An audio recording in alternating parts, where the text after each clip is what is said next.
नमस्कार, welcome to career मंत्रा 9.1। मैं अंकित यादव आपके अपने यूट्यूब चैनल में आपका स्वागत करता हूं। आज की क्लास में हम UP triple S C PET 2022 के लिए अंकित भाटी सर की ये बहुत ही बेहतरीन बुक उसको कवर कर रहे हैं। तो इस सीरीज में हम भारतीय इतिहास के राजपूत काल टॉपिक नंबर 8 कंप्लीट आज करेंगे। तो राजपूत काल देखा जाएगा, राजपूत सल्तनत देखेंगे आज हम। चलिए आपका समय ज़्यादा बर्बाद ना करते हुए आपके दिमाग की गागर में भरते हैं ज्ञान का महासागर। इससे पहले आपने वीडियो को अभी तक लाइक नहीं किया हो, हमारे चैनल को सब्सक्राइब नहीं किया हो तो चैनल को सब्सक्राइब कर लीजिए, वीडियो को लाइक कर दीजिए और अब शेयर कर दीजिए, अपने साथ वाले फ्रेंड्स को शेयर कर दीजिए। ठीक है, तो चलिए आपका समय बर्बाद ना करते हुए चलिए भरते हैं आपके ज्ञान में आपके दिमाग की गागर में ज्ञान का महासागर। तो चलिए टॉपिक शुरू करते हैं। चलिए हम पढ़ते हैं राजपूत काल। तो राजपूत काल में हम देखेंगे इंपॉर्टेंट सारी चीज़ें देखेंगे जिससे कि आपका UP triple S C PET में 100% परसेंटाइल कवर हो। चलिए देखते हैं। ईश्वरी प्रसाद ने राजपूत काल को भारत के राज्यों के अंदर राज्यों का काल कहा है। ठीक है, तो ये क्वेश्चन इंपॉर्टेंट बन जाता है कि राज्यों के अंदर राज्यों का काल किसे कहा जाता है, तो राजपूत काल को कहा जाता है। इस समय इस समय उत्तर भारत में अधिकांश राजवंश राजपूत थे, इसलिए इस युग के इतिहास को राजपूत काल कहा गया है। कुछ विद्वान राजपूतों को अग्निकुंड से उत्पन्न हुआ मानते हैं। ठीक है, अग्निकुंड से निकले हुए ये लोग हैं। कर्नल टॉड के अनुसार राजपूत शक, कुषाण और हूण आदि विदेशी जातियों की संतानें थी। ठीक है, आगे देखते हैं। गुज्जर प्रतिहार वंश, ठीक है, ये राजपूत ही हैं। तो गुज्जर प्रतिहार वंश, तो गुज्जर प्रतिहार वंश का संस्थापक मालवा का शासक नागभट्ट प्रथम था। ठीक है, तो ये क्वेश्चन बन सकता है गुज्जर प्रतिहार वंश का क्या नाम है, संस्थापक कौन था, तो मालवा का शासक नागभट्ट था। ग्वालियर प्राशस्त्य में नागभट्ट प्रथम को मलेच्छों का नाशक कहा गया है। ठीक है, तो ये क्वेश्चन इंपॉर्टेंट बन जाता है। मलेच्छों का नाशक किसे बताया गया है, नागभट्ट को बताया गया है। महिर भोज प्रथम इस वंश का सर्वाधिक शक्तिशाली शासक था। ठीक है, सबसे ज्यादा शक्तिशाली शासक कौन था यहाँ पर, तो आपका था महिर भोज। भोज वैष्णव धर्मानुयायी था। उसने आदि आदिबा राह और प्रभास जैसी उपाधियां धारण की थी।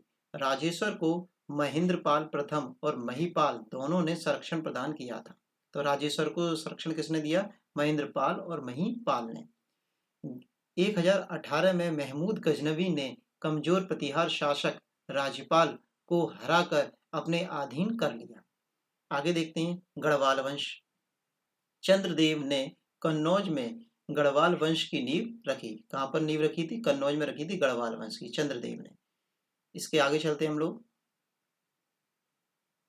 गोविंद चंद्र ने इस वंश का शक्तिशाली शासक था। ठीक है, तो इस वंश का सबसे शक्तिशाली शासक कौन था, गोविंद चंद्र था। ठीक है, गोविंद चंद्र विद्वान था, बहुत ज्यादा विद्वान था। उसके लेखों में उसे विधि, विद्या, विचार और वाचस्पति कहा गया। तो ये नाम इंपॉर्टेंट हो जाएगा, आपके पेपर में आ सकता है। ठीक है, गोविंद चंद्र के मंत्री लक्ष्मीधर ने कृत्य कल्पतरु नामक ग्रंथ की रचना की थी। अब आता है जयचंद्र इस वंश का अंतिम शक्तिशाली शासक था।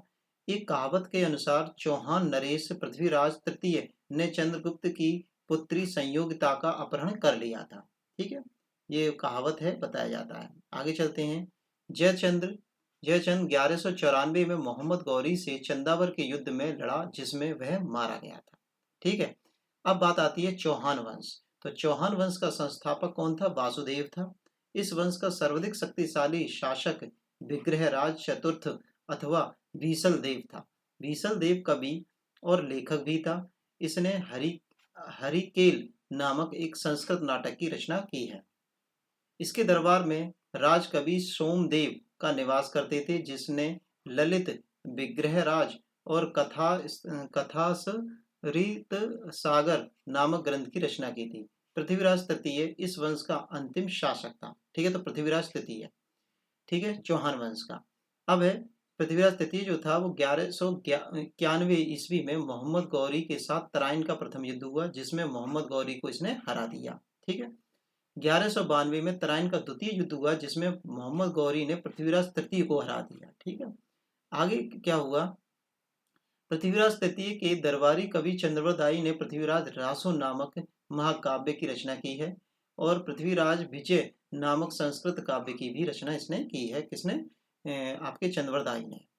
चौहान नरेश हरिराज ने आग में जलकर आत्महत्या कर ली थी। ठीक है, तो ये क्वेश्चन बन जाता है, बहुत इंपॉर्टेंट। कौन है? चौहान नरेश थे हरिराज। हरिराज ने क्या किया था? हरिराज ने जो है आत्महत्या कर ली थी आग में जल करके। ठीक है, तो देखिए यहाँ पर 3 नाम अभी इसमें आए थे, तो मैं थोड़ा सा याद दिला दूं कि 3 नाम क्या थे। एक तो जयचंद था, एक पृथ्वीराज था और एक मोहम्मद गौरी था। ठीक है, तो बताया तो ये जाता है कि पृथ्वीराज ने जो है इनकी पत्नी, इतनी इनकी पुत्री थी संयुक्ता, उसको जो है उससे शादी कर ली थी, अपहरण कर लिया था, उससे शादी कर ली थी। फिर हुआ क्या था कि इस बात से गुस्सा होकर के पृथ्वीराज से गुस्सा होकर के इसने मोहम्मद गौरी की क्या मतलब सहायता की थी जयचंद ने। तो क्या था, मोहम्मद गौरी ने पहले तो क्या नाम है किसको हराया? पृथ्वीराज तृतीय को हराया। पहले युद्ध में वो हार गया, फिर दूसरे युद्ध में तराइन का दूसरा युद्ध हुआ, उसमें मोहम्मद गौरी जीत गया। फिर उसके बाद 1194 में उसने सोचा कि जो कि अपने मतलब जयमाता का नहीं हुआ, मतलब अपने जमाई का नहीं हुआ, तो वो हमारा क्या हुआ, तो उसने फिर उसके बाद उसको उस युद्ध में हरा करके उसे उससे सत्ता से हटा दिया। तो इस तरह से 1194 में चंदावर का युद्ध हुआ था। ठीक है, तो चलिए यहाँ तक हमने राजपूत काल देख लिए, सारे इंपॉर्टेंट क्वेश्चन देख लिए। इससे रिलेटेड क्वेश्चन, राजपूत काल से कोई क्वेश्चन रिलेटेड बनता है तो कोई भी क्वेश्चन बाहर नहीं जाएगा। ठीक है, तो आपने चैनल को सब्सक्राइब कर ही दिया होगा, बार बार कहने की कोई बात ही नहीं है। तो चैनल को सब्सक्राइब कर दिया हो तो कर, नहीं किया हो तो कर दीजिए, और कर दिया तो कोई बात नहीं है। थैंक यू आपका। ठीक है, thanks for watching video, take care, bye bye, धन्यवाद।